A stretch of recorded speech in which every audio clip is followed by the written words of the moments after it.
तो दोस्तों आज हम फिर से आपके लिए लेकर आए हैं देश दुनिया की तमाम ताज़ा बड़ी खबरें। सबसे पहली बड़ी खबर में आपको बताएंगे दोस्तों कि ईरान के जहाज पर कब्जा करना अमेरिका को पड़ा भारी। पलटवार में ईरान ने दागे 100 ड्रोन, अमेरिका की नेवी के कई जहाज जलकर हुए खाक। डोनाल्ड ट्रंप को बड़ा झटका। ईरान अमरीकी जंग के बीच मुस्लिम देश यूएई में अमेरिका का विरोध हुआ शुरू। यूएई के राजा ने अमेरिका से अपने बेस हटाने के लिए कहा, बोले हमें नहीं है अमेरिका की ज़रूरत, हमारे देश से ख़त्म करो अपने बेस। लेबनान में जंग खत्म करने के बाद लेबनान के 12 किलोमीटर के इलाके पर इजराइल ने किया जबरदस्ती कब्जा। गांव को जबरदस्ती खाली कराकर जारी किया मैप। नमाज के फायदे बताने पर हिंदू महिला नामिता थापर को हिंदू कट्टरपंथियों ने सोशल मीडिया पर दी गाली। तो दोस्तों सभी खबरों को आपको एक एक कर बताने वाले हैं। वीडियो को लाइक कर चैनल को सब्सक्राइब कर दें। इससे भी पर तो दोस्तों अगली खबर की ओर तो ईरान के जहाज पर कब्जा करना अमेरिका को पड़ा भारी। पलटवार में ईरान ने दागे ड्रोन, कई अमेरिका के जहाज जलकर हुए खाक। डोनाल्ड ट्रंप को करोड़ों का नुकसान। दोस्तों आपको बता दें कि हॉर्मुज स्ट्रेट से तेल लेकर निकल रहे ईरान के जहाज पर अमेरिका ने दादागिरी दिखाकर उसे अंतर्राष्ट्रीय सीमा पर रोक लिया और उस पर अपना कब्जा कर लिया। वहीं आपको बता दें कि ईरान के इस जहाज पर कब्जा करना अमेरिका के लिए भारी पड़ गया। दरअसल आपको बता दें कि पलटवार में ईरान ने अमेरिका के नेवी जहाज़ों पर हजारों की संख्या में ड्रोन दाग दिए। ये ड्रोन अमेरिका के जहाज़ों पर जाकर गिरे और अमेरिका के कई जहाज जलकर खाक हो गए।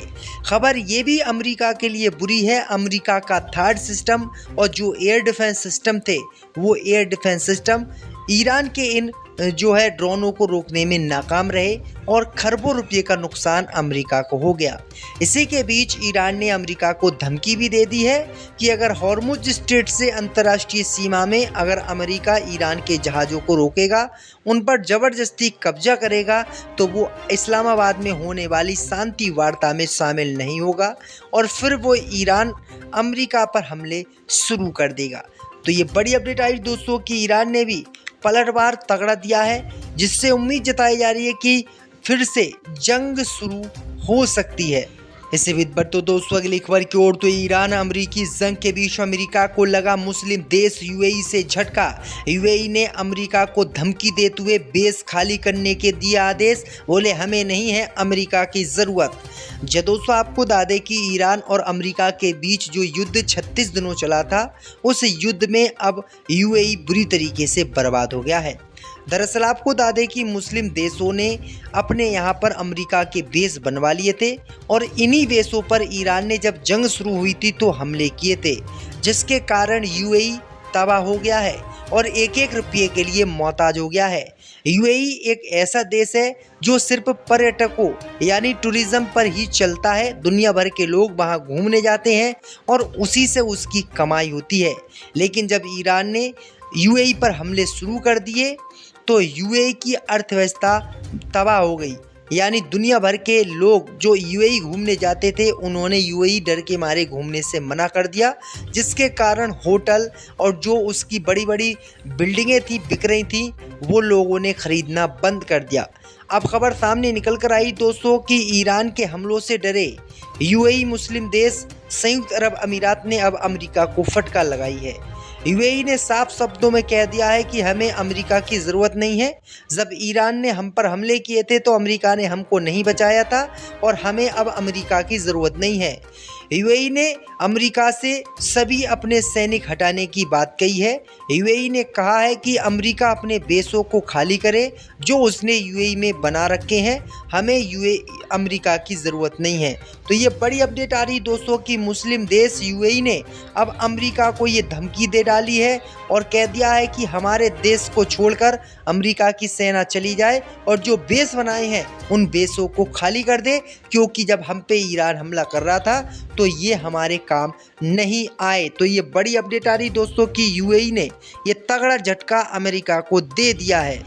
इसी बीच बढ़ तो दोस्तों अगली खबर की ओर तो लेबनान में जंग खत्म करने के बाद इजराइल ने किया कई इलाकों पर कब्जा, जारी कर दिया नया नक्शा। जी दोस्तों, आपको बता दें कि इजराइल और लेबनान के बीच सीज फायर हो गया है। इस बीच इजराइल की सेना ने लेबनान के कई इलाकों पर कब्जा कर लिया है, जिसका एक मैप भी उसने जारी किया है, जिसमें दिखाए गए हैं कि जिन इलाकों पर इजराइल की सेना ने कब्जा किया है वो इलाके इस मैप में दिखाए गए हैं। वहीं आपको बता दें कि इस नक्शे में बॉर्डर के पास लेबनान के दर्जनों अधिकतर खाली पड़े गांव उसके कब्जे में हैं। मैप में दिखाई गई डिप्लोमेट लाइन पूर्व से पश्चिम तक फैली हुई है और सीमा से 5 से 10 किलोमीटर तक लेबनानी क्षेत्र के अंदर जाती है। यहाँ इजराइल ने कब्जा कर लिया है और बफर जोन बनाने का ऐलान कर दिया है। इजराइल की सेना ने इस क्षेत्र के लेबनानी गांवों को जबरदस्ती नष्ट कर दिया है और वहां पर रह रहे मुसलमानों को वहां से हटाने के लिए बोल दिया है, और जो मुसलमान अपनी ज़मीन को छोड़कर नहीं जा रहे हैं उनको हिजबुल्लाह के आतंकवादी कहकर बमबारी कर रहा है। तो ये बड़ी अपडेट आ रही दोस्तों कि गाज़ा पट्टी पर कब्जा करने के बाद, फिलिस्तीन को कब्जा करने के बाद अब इसने लेबनान पर पहली बार कब्जा कर लिया है। लेबनान के कुछ इलाकों पर इसने कब्जा किया है, जिसका मैप भी इसने जारी कर दिया। अब देखना ये होगा कि मुस्लिम देश और ईरान और दुनिया भर के देश इजराइल से ये ज़मीन खाली करवाएंगे या फिर ये इजराइल की ही हो जाएगी। तो ये बड़ी अपडेट है दोस्तों कि किस तरीके से इस नीच व्यक्ति ने जो है लेबनान पर कब्जा किया है। इससे भी बढ़ तो दोस्तों अगली खबर की ओर, तो सऊदी अरब के आगे झुक गया पाकिस्तान, सूडान के साथ कैंसिल कर दी 42,000 करोड़ की डील। जी दोस्तों, आपको बता दें कि पाकिस्तान ने सूडान को हथियार और जेट विमानों की सप्लाई देने का ऐलान किया था और 42,000 करोड़ रुपए की सूडान के साथ पाकिस्तान की सरकार ने डील की थी। लेकिन आपको बता दें कि अचानक इस डील को कैंसिल कर दिया गया है। ये कदम किसी पाकिस्तानी ने नहीं बल्कि सऊदी अरब के अनुरोध पर किया गया है। दरअसल आपको बता दें कि सऊदी अरब ने कहा है कि सूडान को पाकिस्तान की सेना हथियार ना दे, फाइटर जेट भी ना दे, जिससे कि उसके लिए खतरा हो। दरअसल आपको बता दें कि सूडान की सेना और अर्धसैनिक बल रैपिड सपोर्ट फोर्सेस के बीच चल रहे संघर्ष ने पिछले लगभग 3 सालों से दुनिया के सबसे भीषण मानवीय संकट को जन्म दिया। ये संघर्ष अब विभिन्न विदेशी हितों के टकराव का केंद्र बन गया है और इस बात का खतरा पैदा हो गया है कि लाल सागर के तट पर स्थिति ये देश जो सोने का एक प्रमुख उत्पादक है टूटकर बिखर सकता है। तो ये बड़ी अपडेट आई दोस्तों कि पाकिस्तान ने कहा है कि इसको हथियार ना दे, जिसके बाद सऊदी अरब की बात जो है पाकिस्तान ने मानी है और सूडान को हथियार देने से वो पीछे हट गया है। इससे भी बढ़ तो दोस्तों अगली खबर की ओर, तो नमाज के फायदे बताने पर हिंदू महिला नमिता थापर को हिंदूवादी संगठनों ने दी गाली। दोस्तों आपको बता दें कि शार्क टैंक इंडिया की जज नमिता थापर ने सोशल मीडिया पर एक बयान जारी किया था। इस बयान में उन्होंने नमाज के फ़ायदे बताए थे और कहा था कि स्वास्थ्य के लिए नमाज बहुत ज़्यादा फ़ायदेमंद है। उनकी ये रील खूब वायरल हो गई। वायरल होने के बाद हिंदू कट्टरपंथियों ने उन पर गुस्सा जाहिर कर दिया, उन्हें गंदी गंदी गालियाँ दी और बुरी तरीके से उनका विरोध किया। वहीं आपको बता दें कि उनकी जमकर आलोचना कुछ हिंदू कट्टरपंथियों ने की। वहीं आपको बता दें कि उन्होंने इसमें बताया था कि नमाज दिन में 5 बार पढ़ना पूरे शरीर का व्यायाम है। उन्होंने इसके शारीरिक और सामाजिक फायदे भी बताए। ये रील उनके दोस्तों के साथ ईद मनाने के बाद आई, जिन्होंने उन्हें स्वास्थ्य विशेषज्ञ होने के नाते ये विषय बताने को कहा। तो ये बड़ी अपडेट आई दोस्तों कि अब उन्हें खूब हिंदू गालियाँ दी हैं, हिंदू गालियाँ दी हैं। फिर उन्होंने एक वीडियो जारी किया है। इस वीडियो में उन्होंने कहा है कि मैं खुद हिंदू हूँ, लेकिन मैंने लोगों को इसलिए ये चीज़ें बताई हैं क्योंकि ये करने से लोग अच्छे खासे स्वस्थ होंगे और काफ़ी अच्छा उनका स्वास्थ्य रहेगा। लेकिन कुछ कट्टरपंथी हिंदुओं ने इसको गलत वे में लिया और फिर उनको गालियाँ देनी शुरू कर दी। ये उन्होंने किसी विशेष धर्म के लिए नहीं बोली थी कि हिंदुओं को नमाज पढ़ना चाहिए। उन्होंने तो सिर्फ मुसलमानों के लिए ही बोली थी कि मुसलमान नमाज पढ़ें, जिससे उनका स्वास्थ्य भी अच्छा रहेगा। तो ये बड़ी अपडेट आ रही है दोस्तों।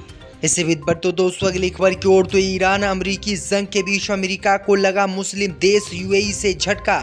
यूएई ने अमेरिका को धमकी देते हुए बेस खाली करने के दिया आदेश। बोले हमें नहीं है अमेरिका की ज़रूरत। जो दोस्तों आपको बता दें कि ईरान और अमेरिका के बीच जो युद्ध 36 दिनों चला था, उस युद्ध में अब यूएई बुरी तरीके से बर्बाद हो गया है। दरअसल आपको बता दें कि मुस्लिम देशों ने अपने यहाँ पर अमेरिका